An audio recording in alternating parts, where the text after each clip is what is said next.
Hello everyone, स्वागत है आपका एडी लर्निंग अकेडमी पर। तो फ्रेंड्स, आज की क्लास में हम आपको अति महत्वपूर्ण प्रश्न कराने वाले हैं। महत्वपूर्ण प्रश्न बीपीएससी टीआरई 3.0 में पूछे गए थे और ये पेपर आपका लीक हो गया था, लेकिन इसका जो लेवल रहा था क्वेश्चनों को काफ़ी अच्छा रहा था। तो आज हम वही यहाँ पर क्वेश्चन करने वाले जो आपके एग्जाम की दृष्टि से मोस्ट इंपॉर्टेंट रहने वाले। तो चलिए, क्लास में आपको अंत तक बने रहना है, आप यहाँ पर बहुत कुछ सीख कर जाने वाले हैं। तो आज की क्लास का हमारा पहला क्वेश्चन है, गोरी सोवे सेज पर मुख पर डारे केस, चल खुसरो घर आपने रेन भाई चहु देश। उपयुक्त दोहा अमीर खुसरो ने किसके संदर्भ में कहा था? हजरत निजामुद्दीन औलिया की मृत्यु पर, अपने आश्रयदाता के नाराज होने पर, संपत्ति के लूटे जाने पर। उपयुक्त में से एक से अधिक, उपयुक्त में से कोई नहीं। और आज के सभी क्वेश्चन आपके एग्जाम की दृष्टि से मोस्ट इंपोर्टेंट रहने वाले हैं। बताइए, अमीर खुसरो ने ये दोहा किसके संदर्भ में कहा था? तो किसके संदर्भ में कहा था? ऑप्शन की बात करें तो दूसरा ऑप्शन नहीं होगा, तीसरा नहीं होगा, चौथा नहीं होगा और पांचवा भी नहीं होगा। तो पहला ही ऑप्शन हमारा सही होने वाला है। हजरत निजामुद्दीन औलिया की मृत्यु पर अमीर खुसरो ने यह दोहा कहा था। अगर हम हजरत निजामुद्दीन औलिया की बात करें तो ये किसके गुरु थे? ये अमीर खुसरो के गुरु थे। ये भी क्वेश्चन कई बार यहाँ से एग्जाम में पूछा गया है। आज की क्लास में फ्रेंड्स, जो भी आपको इंपॉर्टेंट पॉइंट लगे अपनी नोटबुक में नोट करते ही चलेगा। हमारा दूसरा क्वेश्चन है, सूची 1 को सूची 2 से सुमेलित कीजिए और सूचियों के नीचे दिए गए कूट का सही उत्तर चुनिए। आपको यहाँ पर सूची दी गई है, आपको मिलान करना है कि कौन सी रचना किस रचनाकार की है। तो अगर हम पहली रचना की बात करें, हिंदी साहित्य की भूमिका, परशुराम चतुर्वेदी। हिंदी साहित्य का आलोचनात्मक इतिहास, हजारी प्रसाद द्विवेदी। उत्तरी भारत की संत परंपरा, डॉक्टर बच्चन सिंह। हिंदी साहित्य का दूसरा इतिहास, डॉक्टर रामकुमार वर्मा। आपको यहाँ पर मिलान करना है कि कौन सी रचना किस रचनाकार की है। अगर हम बात करें हिंदी साहित्य की भूमिका की, तो ये रचना किसकी है? हजारी प्रसाद द्विवेदी की रचना है। हिंदी साहित्य का आलोचनात्मक इतिहास की बात करें, डॉक्टर रामकुमार वर्मा की रचना है। उत्तरी भारत की संत परंपरा की बात करें, परशुराम चतुर्वेदी की रचनाएं। और हिंदी साहित्य का दूसरा इतिहास किसका है? डॉक्टर बच्चन सिंह का। ये क्वेश्चन कई बार यहाँ से एग्जाम में पूछा गया है। तो अगर हम ए की बात करें तो ऑप्शन हमारा कौन सा सही होने वाला है? ए का ऑप्शन हमारा यहाँ पर 2 सही होने वाला है। बी की बात करें, बी का हमारा 4 है और सी का 1 है हमारा और डी का हमारा 3 है। तो यहाँ पर देख सकते हैं ऑप्शन में, तो पहला नहीं होगा हमारा ऑप्शन, दूसरा भी नहीं होगा, ए का 2 तीसरे ऑप्शन में और बी का 4, सी का 1। तो तीसरा ऑप्शन हमारा यहाँ पर सही होने वाला है। अगला क्वेश्चन हमारा क्वेश्चन नंबर 3, रामचंद्र शुक्ल के हिंदी साहित्य का इतिहास में दर्ज अष्टछाप के 4 आरंभिक कवियों का सही अनुक्रम क्या है? नंददास, सूरदास, परमानंद दास, कृष्णदास। आपको यहाँ पर सही क्रम पूछा गया है कि आचार्य रामचंद्र के हिंदी साहित्य के इतिहास में दर्ज जो अष्टछाप के आरंभिक 4 कवि है उनका यहाँ पर सही क्रम आपसे यहाँ पर पूछा गया है। लगाइए सही क्रम। तो अगर हम बात करें ऑप्शन की, तो पहले नंबर पर कौन होगा? तो सूरदास जी होंगे। दूसरे नंबर की बात करें परमानंद दास। थर्ड नंबर की बात करें तो कृष्णदास। और फोर्थ नंबर पे कौन आएंगे? नंददास। तो यहाँ पर आप देख सकते हैं 2 2 3 4 1, 2 3 4 1। तो ये किसी भी ऑप्शन में यहाँ पर नहीं है। तो ऑप्शन हमारा यहाँ पर 5 यहाँ पर सही होने वाला है। उपयुक्त में से एक कोई भी नहीं। तो ऑप्शन कोई भी यहाँ पर सही नहीं है। अगला क्वेश्चन है हमारा क्वेश्चन नंबर 4, डॉक्टर पीताम्बर दत्त बड़थवाल के अनुसार रामचंद्रिका है छंदों का अजायब घर, असाधारण महाकाव्य, फुटकर कवित्वों का संग्रह। उपयुक्त में से एक से अधिक, उपयुक्त में से कोई नहीं। बताइए, डॉक्टर पीताम्बर दत्त बड़थवाल के अनुसार रामचंद्रिका क्या है? तो अगर हम बात करें इनके अनुसार, तो पहला ऑप्शन नहीं होगा, दूसरा नहीं होगा, तो तीसरा ऑप्शन यहाँ पर हमारा सही होने वाला है। फुटकर कवित्वों का संग्रह इनके अनुसार कहा गया है। अगला क्वेश्चन है हमारा क्वेश्चन नंबर 5, प्रयोगवाद के प्रवर्तक के अनुसार प्रयोगवादी कवि का मुख्य तथ्य क्या था? नई राहों का अन्वेषण, नए काव्य उपकरणों का उपयोग, भावुकता के स्थान पर बौद्धिकता को प्रतिष्ठा। उपयुक्त में से एक से अधिक, उपयुक्त में से कोई नहीं। बताइए, क्वेश्चन नंबर 5 का आंसर आपको यहाँ पर देना है। अगर हम बात करें ऑप्शन की, तो पहला ऑप्शन हमारा नहीं होगा, दूसरा नहीं होगा, तो तीसरा ऑप्शन यहाँ पर हमारा सही होने वाला है। भावुकता के स्थान पर बौद्धिकता को प्रतिष्ठा किसके द्वारा दिए गए? प्रयोगवाद के प्रवर्तक के अनुसार प्रयोगवादी कवि का मुख्य तथ्य क्या रहा है? भावुकता के स्थान पर बौद्धिकता को प्रतिष्ठा देना। अगला क्वेश्चन है हमारा क्वेश्चन नंबर 6। यहाँ पर भी आपको सूची दी गई है और आपको यहाँ पर अध्याय दिया गया है और रचना यहाँ पर आपको दी गई है। तो सूची 1 को सूची 2 से सुमेलित कीजिए और सूचियों के नीचे दिए गए कूट का सही प्रयोग आपको यहाँ पर करना है। तो यहाँ पर एक साइड आपको अध्याय दिए गए और इनकी रचनाएं दी गई है। अगर हम यहाँ पर बात करें ऑप्शन की, तो यहाँ पर जो भी ऑप्शन आपको पहले आता हो आपको उसे का यहाँ पर मिलान करना है। तो जैसा कि आप सभी को पता है, रामचरितमानस में क्या है? कांड है। कितने कांड है? 7 कांड है। बालकांड, उत्तरकांड, अरण्यकांड, ये सभी कांड किस में है? ये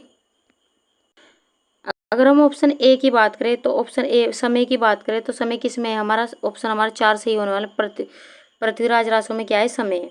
अगर खंड की बात करें तो खंड ऑप्शन हमारा कौन सा सही होने वाला है, अगर हम यहाँ पर बात करें ऑप्शन सी की, तो ऑप्शन सी में हमारा खंड किस में है, पद्मावत में। अगर हम साकेत की बात करें तो साकेत में क्या है, सर्ग है।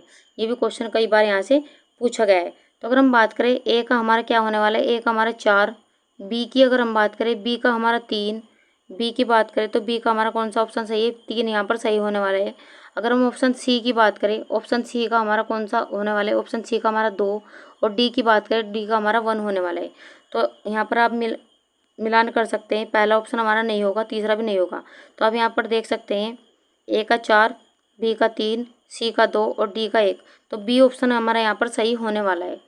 अगला क्वेश्चन है हमारा क्वेश्चन नंबर 7। फ्रेंड्स, हमारी वीडियो हमारा कंटेंट अगर आपको अच्छा लग रहा हो तो लाइक सब्सक्राइब करना ना भूलें और वीडियो को ज़्यादा से ज़्यादा शेयर किया कीजिए ताकि और भी बच्चों को इसका फ़ायदा मिल सके। और अगर आप हमसे बेहतर तैयारी करना चाहते हैं तो हमारे चैनल को सब्सक्राइब करें और बेल आइकन भी दबा लीजिए ताकि आने वाली वीडियो के नोटिफिकेशन आप तक जल्दी से पहुँच सके। तो फ्रेंड्स, हमें भी मोटिवेशन बढ़ाते रहिए हमारा भी, ताकि हमें भी ये लगे कि आपको हमारी वीडियो पसंद आ रही है। और कमेंट बॉक्स में आप हमें ज़रूर लिखा करें कि हमारी वीडियो आपको कैसी लग रही है, हमारा कंटेंट आपको कैसा लग रहा है। तो चलिए अब आते हैं अपने क्वेश्चन पर। क्वेश्चन नंबर 7, इनमें से भारतेंदु मंडल का लेखक नहीं है। यहाँ पर नहीं पूछा गया है, आपको बताना है कि कौन सा इनमें भारतेंदु मंडल का लेखक नहीं है। श्रीधर पाठक, प्रताप नारायण मिश्र, बालकृष्ण भट्ट, उपरोक्त में से एक से अधिक, उपरोक्त में से कोई नहीं। बताइए, भारतेंदु मंडल का लेखक नहीं है। तो ऑप्शन की बात करें, दूसरा ऑप्शन नहीं होगा, तीसरा नहीं होगा, चौथा और पांचवा भी नहीं होगा।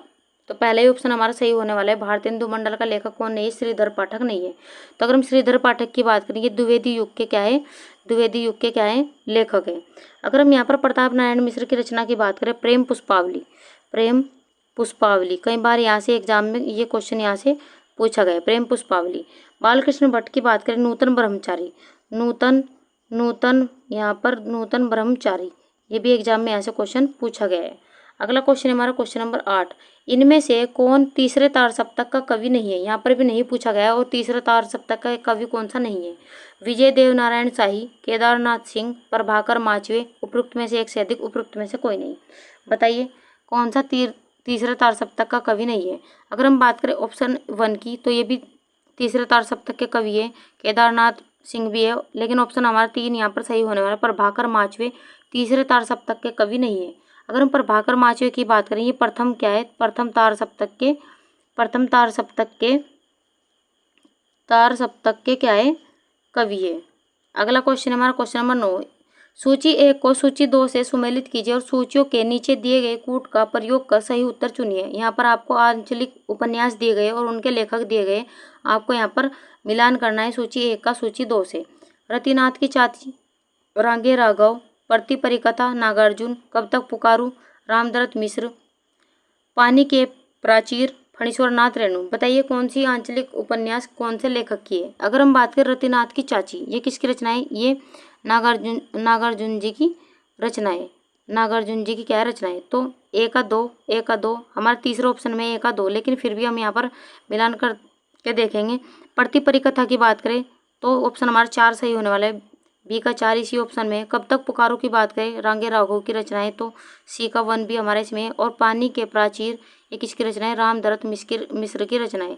तो ऑप्शन हमारा डी यहाँ पर, डी का यहाँ पर 3, तो ऑप्शन हमारा यहाँ पर सही होने वाला है, सी हमारा ऑप्शन यहाँ पर बिल्कुल सही है।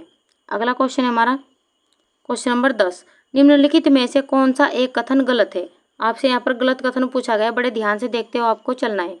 विसर्ग के साथ विसर्ग के मेल से उत्पन्न विकार को विसर्ग संधि कहते हैं। 2 वर्णों के मेल से होने वाले विकार को संधि कहते हैं।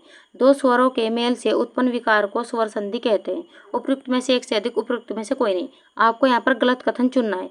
अगर हम बात करें ऑप्शन की, तो अगर हम दूसरे ऑप्शन की बात करें, 2 वर्णों के मेल से होने वाले विकार को संधि कहते हैं, ये ऑप्शन बिल्कुल सही है। 2 स्वरों के मेल से उत्पन्न विकार को स्वर संधि कहते हैं, ये भी ऑप्शन सही है। लेकिन अगर हम पहले ऑप्शन की बात करें, विसर्ग के साथ विसर्ग के मेल से उत्पन्न विकार को विसर्ग संधि कहते हैं, ये ऑप्शन हमारा गलत है। लेकिन हम यहाँ पर हमसे गलत ही पूछा गया है, तो पहला ही ऑप्शन यहाँ पर हमारा सही होने वाला है। विसर्ग के साथ विसर्ग के मेल से उत्पन्न विकार को विसर्ग संधि नहीं कहते, ये ऑप्शन हमारे यहाँ पर सही है। तो क्वेश्चन नंबर 11, जिस समास में अर्थ की दृष्टि से उत्तर पद प्रधान और पूर्व पद गौण हो उसे क्या कहते हैं? तत्पुरुष समास, द्विगु समास, द्वंद्व समास, उपरोक्त में से एक से अधिक, उपरोक्त में से कोई नहीं। ऐसे आपसे पूछा गया है कि जिस समास में अर्थ की दृष्टि से उत्तर पद प्रधान और पूर्व पद गौण हो उसे क्या कहा जाता है? तो उसे कहते हैं तत्पुरुष समास। तो पहला ऑप्शन हमारे यहाँ पर सही होने वाला है। अगर हम द्विगु समास की बात करें, प्रथम पद संख्यावाची विशेषण होता है। द्विगु समास में क्या होता है? प्रथम पद संख्यावाची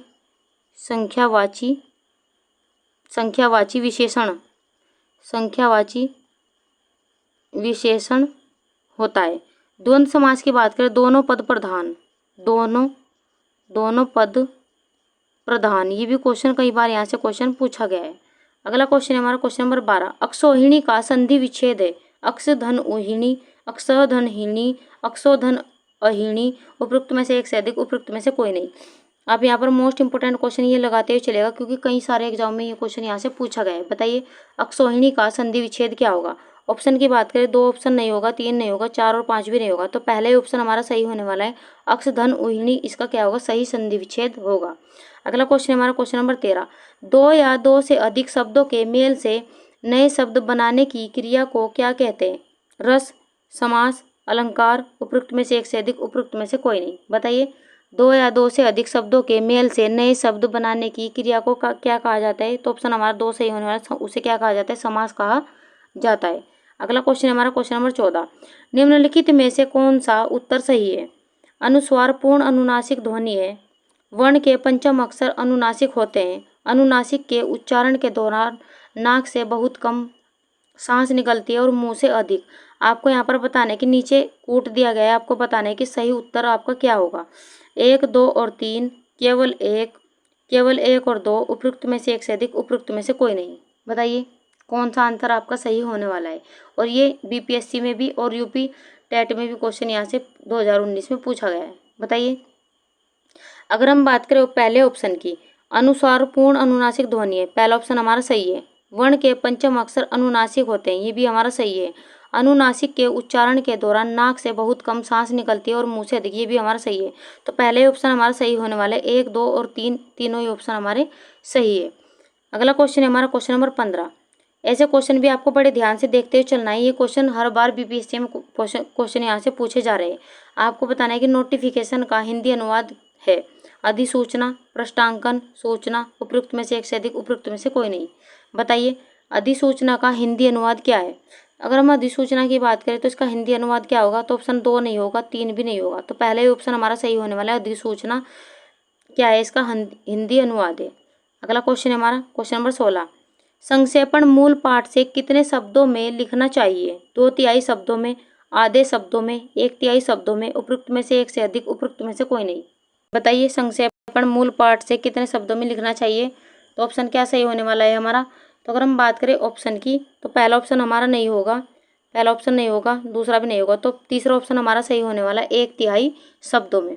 अगला क्वेश्चन है हमारा, कार्यालय ज्ञापन का अंग्रेजी अनुवाद है ऑफिस, मेमोरेंडम, अमेंडमेंट, एंडोर्समेंट, उपरोक्त में से एक से अधिक, उपरोक्त में से कोई नहीं। बताइए आपको यहाँ पर कार्यालय ज्ञापन का अंग्रेजी अनुवाद यहाँ पर आपको पूछा गया है। तो अगर हम ऑप्शन की बात करें तो दूसरा ऑप्शन हमारा नहीं होगा, तीसरा नहीं होगा, चौथा और पांचवा भी नहीं होगा। तो पहला ही ऑप्शन हमारा यहाँ पर सही होने वाला है। अगला क्वेश्चन हमारा क्वेश्चन नंबर 18, निम्नलिखित में से शुद्ध वाक्य का चयन कीजिए। नदियों के पानी से सिंचाई की जाती है। नदियों के पानी से सिंचाई की जाती है। नदियों के पानियों से सिंचाई की जाती है, उपरोक्त में से एक से अधिक, उपरोक्त में से कोई नहीं। आपको यहाँ पर शुद्ध वाक्य आपको पहचानना है, आपको बताने की कौन सा इनमें शुद्ध वाक्य है। अगर हम पहले वाक्य की बात करें, नदियों के पानी से सिंचाई की जाती है, तो ऑप्शन हमारा गलत है। दूसरे वाक्य की बात करें, नदियों के पानी से सिंचाई की जाती है, तो ये ऑप्शन हमारा क्या है? सही है। तो दूसरा ऑप्शन हमारा क्या है इसमें? सही है कि नदियों के पानी से सिंचाई की जाती है। अगला क्वेश्चन हमारा क्वेश्चन नंबर 19, निम्नलिखित मिश्रित वाक्य को साधारण वाक्य में बदलिए। यहाँ पर आपको मिश्रित वाक्य दिया गया है और आपको इसे साधारण वाक्य में बदलना है। तो वाक्य कौन सा है? जो कवि लोकप्रिय होता है उसे सम्मान सभी करते हैं, उसका सम्मान सभी करते हैं। अगर हम ऑप्शन की बात करें, उसका सम्मान सभी करते हैं जो लोकप्रिय हो। लोकप्रिय कवि का सम्मान करना चाहिए। लोकप्रिय कवि का सम्मान करते हैं, उपरोक्त में से एक से अधिक, उपरोक्त में से कोई नहीं। बताइए कौन सा ऑप्शन यहाँ पर सही होने वाला है? अगर हम ऑप्शन की बात करें, पहला ऑप्शन हमारा नहीं होगा, दूसरा नहीं होगा, तीसरा भी नहीं होगा, चौथा भी नहीं होगा। तो ऑप्शन हमारा यहाँ पर पांचवा सही होना है, उपयुक्त में से कोई भी नहीं। यहाँ पर इसका आंसर इनमें से कोई भी नहीं होने वाला है। अगला क्वेश्चन हमारा क्वेश्चन नंबर 20, बादल घिर आए और बारिश होने लगी, रचना की दृष्टि से यह वाक्य कौन सा है? संयुक्त, सरल, निषेधात्मक, उपयुक्त में से एक से अधिक, उपयुक्त में से कोई नहीं। आपको बताना है कि बादल घिर आए और बारिश होने लगी, रचना की दृष्टि से कौन सा वाक्य है। तो कौन सा वाक्य है? तो ऑप्शन की बात करें, दूसरा ऑप्शन हमारा नहीं होगा, दूसरा नहीं होगा, तीसरा भी नहीं होगा, चौथा और पांचवा भी नहीं होगा। तो हमारा ऑप्शन यहाँ पर पहला सही होने वाला है, संयुक्त वाक्य। अगर हम सरल वाक्य की बात करें जिसमें एक कर्ता और एक क्रिया की हो, वे कौन से वाक्य कहलाते हैं? सरल वाक्य कहलाते हैं। अगर निषेधात्मक वाक्य की बात करें, जिन वाक्यों में न होने का बोध हो, वे वाक्य क्या कहलाते हैं? निषेधवाचक वाक्य कहलाते हैं। अगला क्वेश्चन हमारा क्वेश्चन नंबर 21, नक्कार खाने में तूती की आवाज मुहावरे का क्या अभिप्राय है? समर्थ व्यक्ति के सामने असमर्थ व्यक्ति का प्रभाव नहीं पड़ता, प्रभावशाली की आवाज हमेशा ऊंची होती है, नकारे व्यक्ति की सर्वत्र तूती बोलती है, उपयुक्त में से एक से अधिक, उपयुक्त में से कोई नहीं। आपको यहाँ पर बताना है कि इस मुहावरे का क्या अभिप्राय है।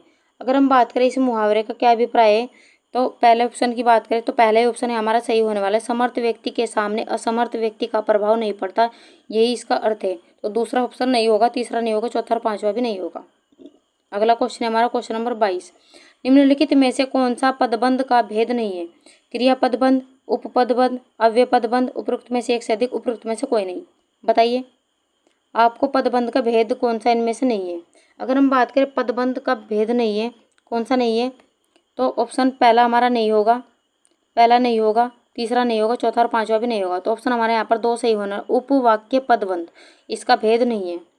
अगला क्वेश्चन है हमारा क्वेश्चन नंबर 23। फ्रेंड्स, हमारी वीडियो, हमारा कंटेंट अगर आपको अच्छा लग रहा हो तो लाइक सब्सक्राइब करना ना भूलें और वीडियो को ज़्यादा से ज़्यादा शेयर करिए अपने भाई बहन, अपने फ्रेंड्स में, ताकि हमें भी मोटिवेशन मिलता रहे।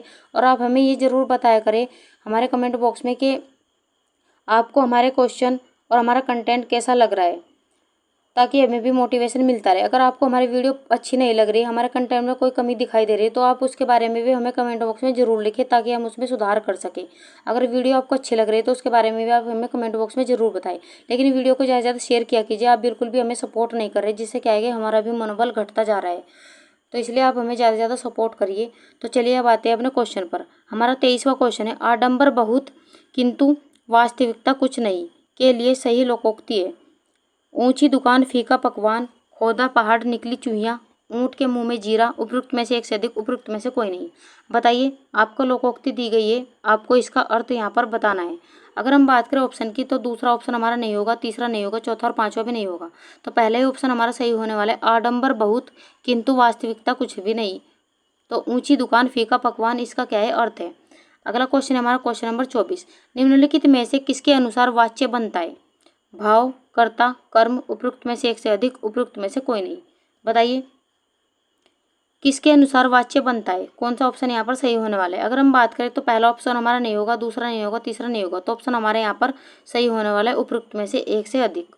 अगला क्वेश्चन हमारा क्वेश्चन नंबर 25, जिस वाच्य में कर्ता की प्रधानता होती है, लिंग वचन प्राय कर्ता के अनुसार होते हैं, वह वाक्य क्या कहलाता है? बड़ा ही आसान सा क्वेश्चन था फ्रेंड्स। ये आपको बताना है कि जिस वाक्य में कर्ता की प्रधानता होती है, लिंग वचन प्राय कर्ता के अनुसार होते हैं, वे वाक्य कौन सा कहलाता है? तो पहला ऑप्शन हमारा नहीं होगा, कर्मवाच्य भी नहीं होगा। तो इसमें तीसरा ऑप्शन हमारा सही होने वाला है, कर्तृवाच्य। अगला क्वेश्चन है हमारा क्वेश्चन नंबर 26, विद्यार्थी ने परिश्रम नहीं किया इसलिए वह अनुत्तीर्ण है, यह वाक्य है? संयुक्त वाक्य, सरल वाक्य, जटिल वाक्य, उपयुक्त में से एक से अधिक, उपयुक्त में से कोई नहीं। बताइए अगर हम बात करें विद्यार्थी ने परिश्रम नहीं किया इसलिए वह क्या हुआ? अनुत्तीर्ण हो गए, ये वाक्य कौन सा वाक्य है? तो ये वाक्य है संयुक्त वाक्य। अगर हम सरल वाक्य की बात करें जिसमें एक क्रिया हो, वे क्या वाक्य क्या कहलाते हैं? सरल वाक्य कहे जाते हैं।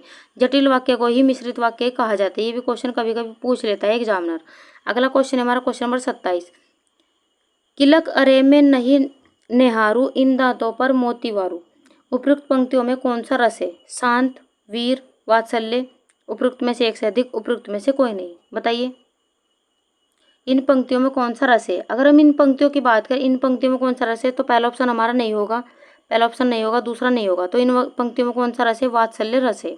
अगर हम शांत रस की बात करें, इसके स्थायी भाव की बात करें, शांत रस का स्थायी भाव क्या है? निर्वेद। शांत रस का स्थायी भाव क्या है? निर्वेद। और वीर रस की बात करें, इसका स्थायी भाव क्या है? उत्साह। उत्साह, ये भी कई बार यहाँ से एग्जाम में क्वेश्चन पूछा गया है। अगला क्वेश्चन है हमारा क्वेश्चन नंबर 28। जो भाव मन में केवल अल्पकाल तक संचरण करके चले जाते हैं उन्हें क्या कहा जाता है? विभाव, अनुभाव, संचारी भाव, उपरोक्त में से एक से अधिक, उपरोक्त में से कोई नहीं। ये भी क्वेश्चन आप मोस्ट इंपोर्टेंट लगाते ही चलेगा क्योंकि कई एग्जाम में ये क्वेश्चन यहाँ से पूछा गया है। आपको यहाँ पर पूछा गया कि जो भाव मन में केवल अल्पकाल तक संचरण करके क्या हो जाते, चले जाते हैं, उन्हें क्या कहा जाता है? तो उन्हें क्या कहा जाता है? तो पहला ऑप्शन हमारा नहीं होगा, दूसरा नहीं होगा, उन्हें क्या कहा जाता है? संचारी भाव कहा जाता है। और संचारी भाव की कभी कभी संख्या भी पूछ लेते हैं, तो इनकी संख्या कितनी? 33 इनकी संख्या है। अगला क्वेश्चन हमारा, निम्नलिखित में से भक्ति रस के प्रतिष्ठापक आचार्य कौन है? आचार्य रुद्रट, रूप गोस्वामी, आचार्य भरत, उपयुक्त में से एक से अधिक, उपयुक्त में से कोई नहीं। बताइए भक्ति रस के प्रतिष्ठापक आचार्य कौन है? तो कौन है? पहला ऑप्शन हमारा नहीं होगा, तीसरा भी नहीं होगा, चौथा और पांचवा भी नहीं होगा। दूसरा ऑप्शन हमारा यहाँ पर सही होने वाला, रूप गोस्वामी भक्ति रस के क्या माने जाते हैं? प्रतिष्ठापक माने जाते हैं। एक क्वेश्चन है यहाँ पर भरत मुनि। अगर हम आचार्य भरत की बात करें, इनके द्वारा कौन सी रचना की गई थी? नाट्य शास्त्र की रचना की गई थी। वेरी वेरी इंपॉर्टेंट क्वेश्चन यहाँ पर लगाते हुए चलेगा, ये क्वेश्चन कई बार यहाँ से एग्जाम में पूछा गया है। अगला क्वेश्चन है हमारा क्वेश्चन नंबर 30। बिनु पद चलई सुनई बिनु काना, कर बिनु करम करई विधि नाना। उपयुक्त पंक्तियों में कौन सा अलंकार है? विभावना, यमक, तद्गुण, उपयुक्त में से एक से अधिक, उपयुक्त में से कोई नहीं। मोस्ट इंपोर्टेंट क्वेश्चन ये भी आपका है, आप ये भी नोट करते ही चलेगा। अगर हम बात करें इन पंक्तियों में अलंकार की, तो इन पंक्तियों में कौन सा अलंकार है? तो दूसरा ऑप्शन नहीं होगा, तीसरा भी नहीं होगा, तो पहले ऑप्शन यहाँ पर सही होने वाला है। इन पंक्तियों में कौन सा अलंकार है? विभावना अलंकार है। अगला क्वेश्चन है हमारा क्वेश्चन नंबर 31। निम्नलिखित में से कौन सा अलंकार अर्थालंकार नहीं है? यहाँ पर पूछा गया है नहीं, अर्थालंकार कौन सा नहीं है? वक्रोक्ति, अतिशयोक्ति, संगति, उपयुक्त में से एक से अधिक, उपयुक्त में से कोई नहीं। बताइए इनमें से कौन सा अलंकार अर्थालंकार नहीं है? तो पहला ऑप्शन हमारा सही होने वाला है, वक्रोक्ति अर्थालंकार नहीं है। अगला क्वेश्चन हमारा क्वेश्चन नंबर 32। अनुप्रास अलंकार के कितने भेद है? मोस्ट इंपोर्टेंट क्वेश्चन है, ये भी आपके एग्जाम की दृष्टि से आपको बताने के अनुप्रास अलंकार के कितने भेद है? 5, 4, 3, उपयुक्त में से एक से अधिक, उपयुक्त में से कोई नहीं। बताइए अनुप्रास अलंकार के कितने भेद है? अगर हम बात करें अनुप्रास अलंकार की, तो इसके कितने भेद है? तो दूसरा ऑप्शन नहीं होगा, तीसरा नहीं होगा, तो पहले ऑप्शन यहाँ पर हमारा सही होने वाला है। अनुप्रास अलंकार के कितने भेद है? 5 भेद है। अगला क्वेश्चन है हमारा क्वेश्चन नंबर 33। कुंडलिया छंद किन दो छंदों से मिलकर बनता है? दोहा और चौपाई, रोला और सोरठा, दोहा और रोला, उपयुक्त में से एक से अधिक, उपयुक्त में से कोई नहीं। बताइए कुंडलिया छंद किन दो छंदों के से मिलकर बनता है? बताइए अगर हम बात करें ऑप्शन की, तो पहला ऑप्शन हमारा नहीं होगा, दूसरा नहीं होगा, तो तीसरा ऑप्शन हमारा यहाँ पर सही होने वाला है। दोहा और रोला छंद के मिलने से क्या बनता है? कुंडलिया छंद बनता है। अगला क्वेश्चन हमारा क्वेश्चन नंबर 34। मात्रा की दृष्टि से दोहा छंद के ठीक विपरीत छंद, यहाँ पर दोहा का उल्टा पूछा गया है कि कौन सा छंद है? चौपाई, सोरठा, रोला, उपयुक्त में से एक से अधिक, उपयुक्त में से कोई नहीं। तो दोहा का उल्टा, ये तो बड़ा आसान सा क्वेश्चन है फ्रेंड्स। अगर हम यहाँ पर बात करें दोहा का उल्टा विपरीत छंद कौन सा होता है, तो सोरठा होता है। अगला क्वेश्चन है हमारा क्वेश्चन नंबर 35 और हमारी क्लास का अंतिम क्वेश्चन है फ्रेंड्स। ये आपको बताने के निम्नलिखित में से कौन सा वार्णिक छंद है? मालिनी, दोहा, रोला, उपयुक्त में से एक से अधिक, उपयुक्त में से कोई नहीं। बताइए वार्णिक छंद इनमें से कौन सा है? अगर हम ऑप्शन की बात करें, ऑप्शन हमारा 2 गलत होगा, तीसरा भी गलत होगा, चौथा और पांचवा भी गलत होगा, तो पहला ही ऑप्शन हमारा यहाँ पर सही होने वाला है। मालिनी हमारा क्या है? वार्णिक छंद है। तो फ्रेंड्स आज हमने आपको कम समय में ज़्यादा से ज़्यादा क्वेश्चन कराने की यहाँ पर कोशिश की। तो आपको हमारी क्लास कैसे लगी उसके बारे में हमें कमेंट बॉक्स में ज़रूर बताएं। तो चलिए मिलते हैं नेक्स्ट क्लास में ऐसे ही क्वेश्चनों के साथ में। तब तक के लिए खुश रहिए, अपने माता पिता का सम्मान कीजिए। वीडियो देखने के लिए थैंक यू।